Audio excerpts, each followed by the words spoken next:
Hola chicos, bueno, vamos a empezar a repasar lo que ya habíamos visto, ¿vale? Y a seguir avanzando un poquito más. Os voy a grabar una serie de vídeos con unos apuntes comentados de la asignatura, que luego os pasaré en PDF, ¿vale? Recordemos que estábamos en los elementos, las características de las funciones, ¿vale? Y que ya habíamos repasado en clase, un poco lo que eran los dominios y las asíntotas verticales, ¿vale? Ya habíamos visto un poco y en la entrada anterior, ¿vale?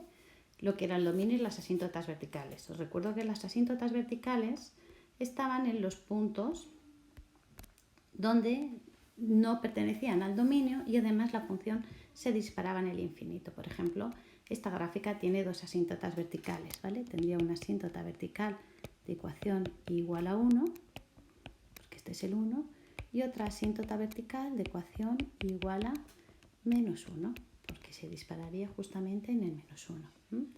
Luego también, en toda gráfica, tenemos que buscar, va a ser importante localizar los puntos de corte con los ejes y estudiar el crecimiento, los máximos y los mínimos relativos, ¿vale? Os recuerdo que, por ejemplo, aquí tendríamos un máximo relativo y aquí un mínimo relativo, ¿vale? Porque aquí pasaría la función de ser creciente a decreciente y aquí de ser decreciente a ser creciente. Así que a esto le llamamos máximo relativo y mínimo relativo. Entonces va a ser muy importante también estudiar la concavidad y los puntos de inflexión, ¿vale? Os recuerdo que una función, vamos a decir que es cóncava o convexa según cuál sea su posición respecto a su tangente.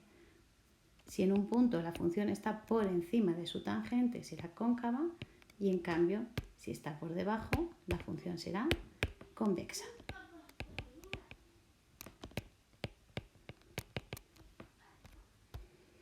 Muy bien, el punto donde una función pasaba de ser cóncava a convexa le llamábamos, os recuerdo, punto de inflexión, ¿vale? Por ejemplo, aquí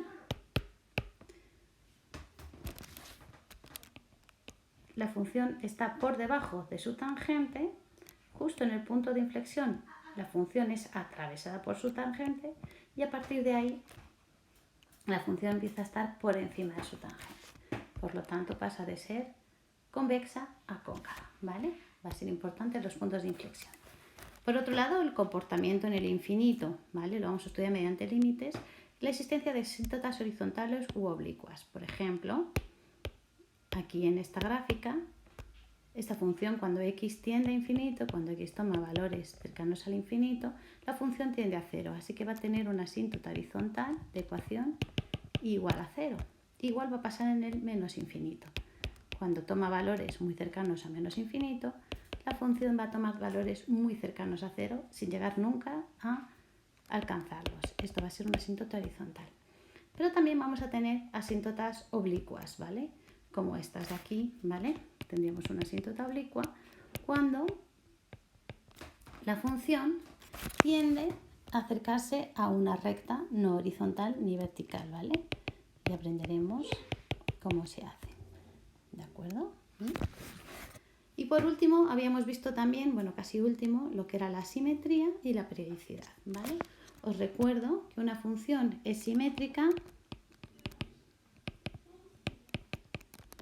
si se verifica que f de menos x es igual a f de x, que va a ser el caso, por ejemplo, de esta función de aquí. Vamos a verlo. Si yo cojo un valor aquí cualquiera x y calculo su imagen, va a ser exactamente la misma que la de menos x.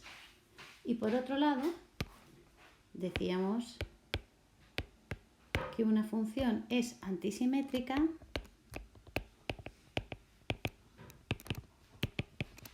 si f de menos x era igual a menos f de x, ¿vale? ¿Y esto qué significaba? Pues va a ser el caso de esta función, por ejemplo. Perdonad que aquí se ha puesto una línea que no sé por qué se ha puesto. Que si yo cojo un valor cualquiera aquí x y calculo su imagen,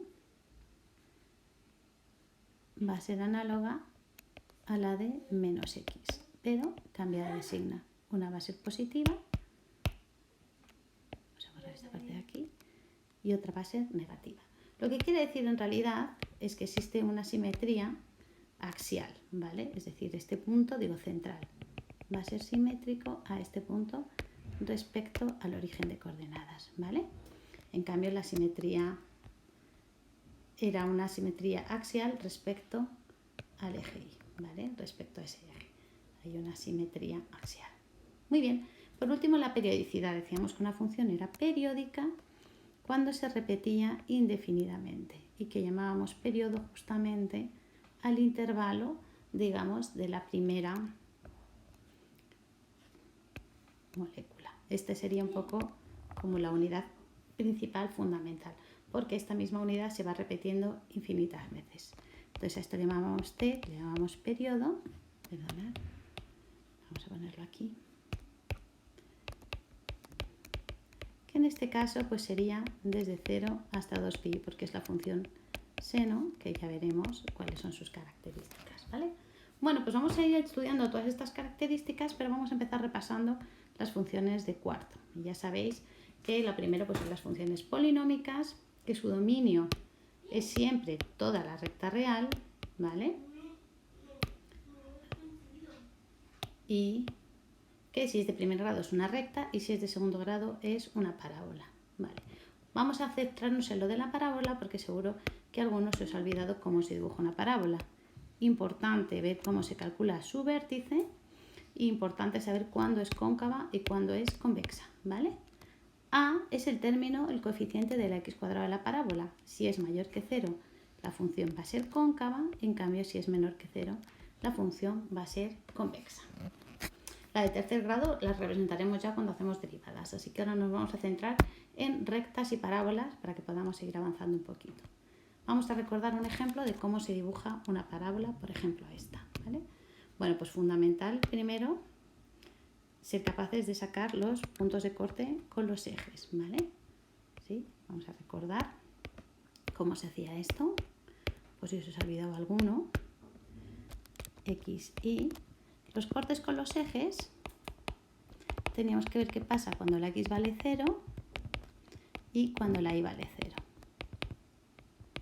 Bien, la x igual a 0 simplemente sustituimos y me sale que la y vale 0. Para el segundo punto de corte, que sería el punto con el eje x, tenemos que igualar a 0 la función, es decir, x cuadrado menos 4x vale 0, que tiene como soluciones x igual a 0 y x igual a 4. Así que corta en el 0, 0 y en el 4, 0. Y ya vamos dibujando estos dos puntos, el 0, 0 y el 4, 0. Ahora tenemos que calcular el vértice de la parábola, ¿vale? Vamos a ver, como el coeficiente de x al cuadrado es positivo, que sería 1, esta parábola tiene que ser necesariamente cóncava, ¿vale? Así que vamos a buscar un mínimo relativo, vamos a calcular ese vértice.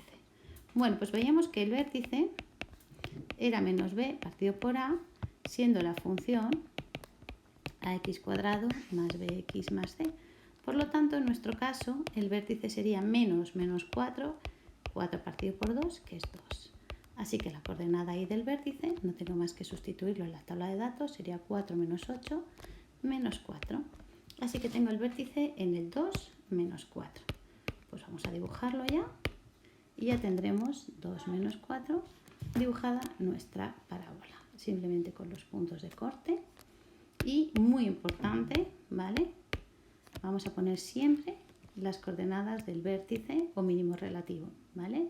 2 menos 4 en el propio dibujo. Y ahora seguimos con otro vídeo.